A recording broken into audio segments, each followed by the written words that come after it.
Welcome to my YouTube channel English with M K Sinha. आज हम लोग पढ़ेंगे प्रीपोजिशन। आज प्रीपोजिशन का क्लास यानी पार्ट 10 है। अगर आप पार्ट 9 नहीं देखे हैं तो जरूर देखें। इसका लिंक हम इस वीडियो के डिस्क्रिप्शन में दे देंगे, ठीक है। तो अगर इस चैनल पे आप नए हैं तो लाइक सब्सक्राइब एंड शेयर जरूर कीजिएगा, ठीक है ना। तो चलिए हम लोग शुरू करते हैं। आज use of inside and outside. Use of inside and outside की बात करें, है ना, तो यूज इनसाइड का प्रयोग कब करेंगे? जब कोई व्यक्ति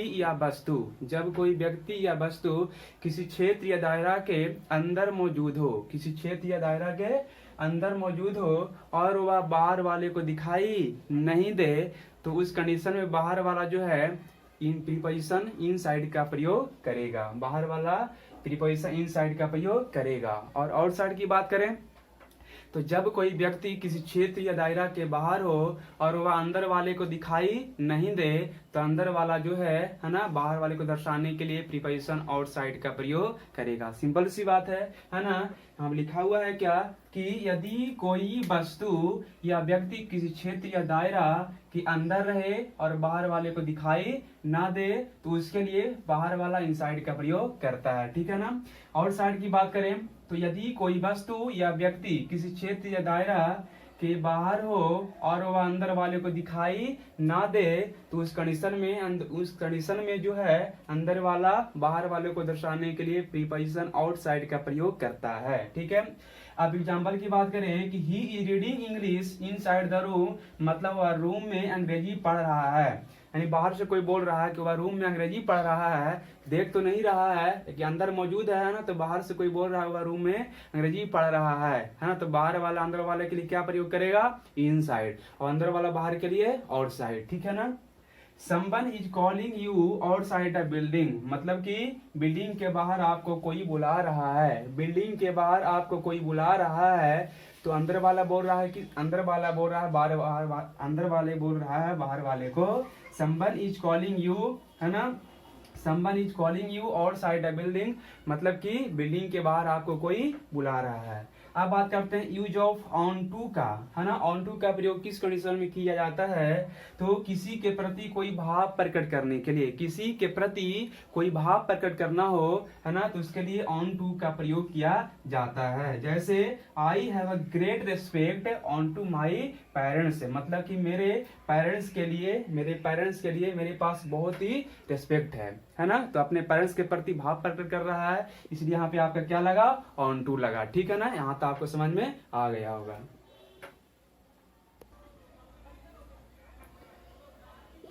हम लोग पढ़ेंगे अभी use of on and open. On and open में क्या डिफरेंट है इसके बारे में जानते हैं।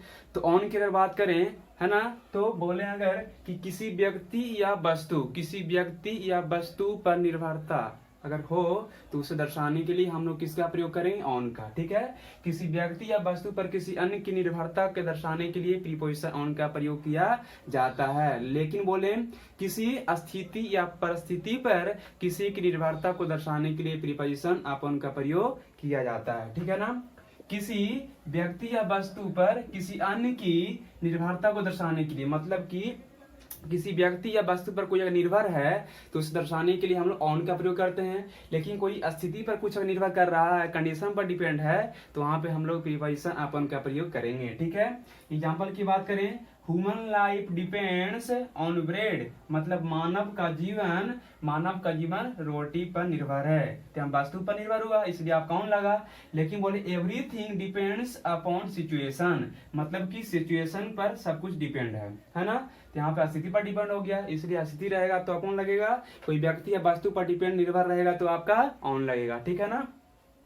अब बात करते हैं यूज ऑफ बट। बट का प्रयोग जो है ना, बट का प्रयोग के अलावा या के सिवा के अर्थ में किया जाता है। जैसे बोले there is nothing but water in the river, मतलब कि नदी में पानी के अलावा कुछ नहीं है। There is nothing but water in the river, नदी में पानी के अलावा कुछ भी नहीं है, या नदी में पानी के सिवा कुछ नहीं है। You can eat anything but this, मतलब कि तुम सब कुछ खा सकते हो, है ना, इसके अलावा, मतलब इसके अलावा तुम सब कुछ खा सकते हो। You can eat anything but this, तुम इसके अलावा सब कुछ खा सकते हो। तो बट का प्रयोग आप जान गए होंगे कि बट का प्रयोग के सिवा या के अलावा के अर्थ में होता है। ठीक है, यहाँ तो आपको समझ में आ गया होगा। ठीक है ना।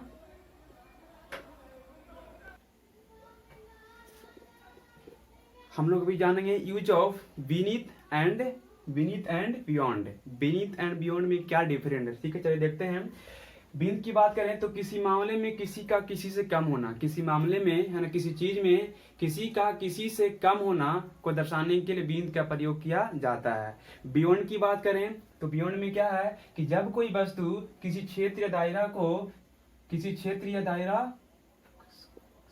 दायरा से आगे निकल जाए, है ना, इस सेंस में हम बियॉन्ड का प्रयोग करेंगे, मतलब के परे या बाहर के अर्थ में, है ना। जैसे बोले कि this topic is beyond your thought, मतलब क्या हुआ, this topic is beyond your thought, मतलब यह टॉपिक आपके थॉट के बाहर है ना, आपके थॉट के बाहर है।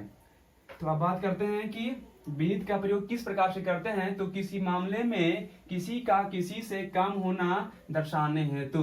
बियॉन्ड क्या है, जब कोई वस्तु किसी क्षेत्र या दायरा से आगे निकल जाए, मतलब के परे या बाहर के अर्थ में। India is beneath China in population, मतलब भारत चीन से जनसंख्या में कम है। भारत चीन से जनसंख्या में कम है, तो जनसंख्या में कम हुआ कि नहीं, अभी बताएं किसी चीज में कम होगा तो कम के लिए बीनीथ का प्रयोग किया जाता है। ठीक है, this topic is beyond your thought, मतलब कि यह टॉपिक आपके सोच से बाहर है, मतलब कि सोच के बाहर है, कि सोच के परे है। एक एग्जांपल और जैसे बोले कि my bike is beyond repair. ठीक है, रिपेयर मतलब मेरा बाइक रिपेयर के बाहर है, मतलब इतना खराब हो गया है कि रिपेयर भी नहीं हो सकता है ना, रिपेयर के बाहर है। तो जब कोई वस्तु किसी क्षेत्र दायरा से आगे निकल जाए, रिपेयर अगर हो सकता था तो बियॉन्ड नहीं लगता, लेकिन रिपेयर से अगर बाहर है, उससे बाहर हो गया, रिपेयर भी नहीं हो सकता है, तो आपका प्रीपोजिशन बियॉन्ड लग गया, है ना। My bike is beyond repair, मतलब मेरा बाइक रिपेयर के बाहर है। आशा करता हूँ आपके यहाँ तक समझ में आ गया होगा। ठीक है, हम लोग पढ़ेंगे use of behind and ahead of. Behind and ahead of में क्या डिफरेंट है, चलिए देखते हैं। बिहाइंड का जो प्रयोग है के पीछे या के पीछे के अर्थ में होता है। ठीक है ना, बिहाइंड का प्रयोग के पीछे के अर्थ में, अहेड ऑफ का प्रयोग के आगे के अर्थ में। ठीक है, सिंपल सी बात है। अब एग्जाम्पल की बात करें, he is sitting behind me, मतलब वह मेरे पीछे बैठा है। There is a road behind my house, मेरे घर के पीछे एक रोड है, मेरे घर के पीछे एक रोड है। ही is seating ahead of me, मतलब वह मेरे आगे बैठा है। ही इज सीटिंग बिहाइंड मी, वह मेरे पीछे बैठा है। ही is seating ahead of me, वह मेरे आगे बैठा है। सिंपल सी बात है। ठीक है, अब बात करते हैं यूज ऑफ अगेंस्ट की। तो अगेंस्ट का प्रयोग जो है 3 सेंस में होता है आपका, के विरुद्ध के अर्थ में, के विरुद्ध के अर्थ में, के विरुद्ध के अर्थ में, और दूसरा बात करें तो के विपरीत, है ना, अपोजिट के अर्थ में, के विपरीत या प्रतिकूल बोल सकते हैं के अर्थ में। और तीसरा क्या है कि जब कोई वस्तु किसी अन्य के सहारे रखा जाए, जब कोई वस्तु किसी अन्य के सहारे रखा जाए। ठीक है, एग्जाम्पल की बात करें, we should not go against law, मतलब क्या हुआ, हम लोगों को कानून के विरुद्ध नहीं जाना चाहिए। यहाँ पे अगेंस्ट का प्रयोग किया गया है के विरुद्ध के अर्थ में, हम लोगों को कानून के विरुद्ध नहीं जाना चाहिए। फिर आगे है it is difficult to sail against current, मतलब कि धारा के विपरीत नाव खेना कठिन है। ठीक है, ये जो है आपका के विपरीत के सेंस में क्या गया, there is a ladder against the wall, मतलब कि दीवार से एक सीढ़ी लगी है, दीवार से एक सीढ़ी लगी है। यहाँ पे इसका प्रयोग किया गया इस सेंस में, जब कोई वस्तु किसी अन्य के सहारे रखा जाए, तो सीढ़ी रखा जाता है, दीवार के सहारे रखा जाता है ना, इसलिए आपका क्या लगा यहाँ पे अगेंस्ट। तो अगेंस्ट का प्रयोग 3 सेंस में किया जाता है, आपको समझ में आ गया होगा। ठीक है ना, चलिए आगे चलते हैं।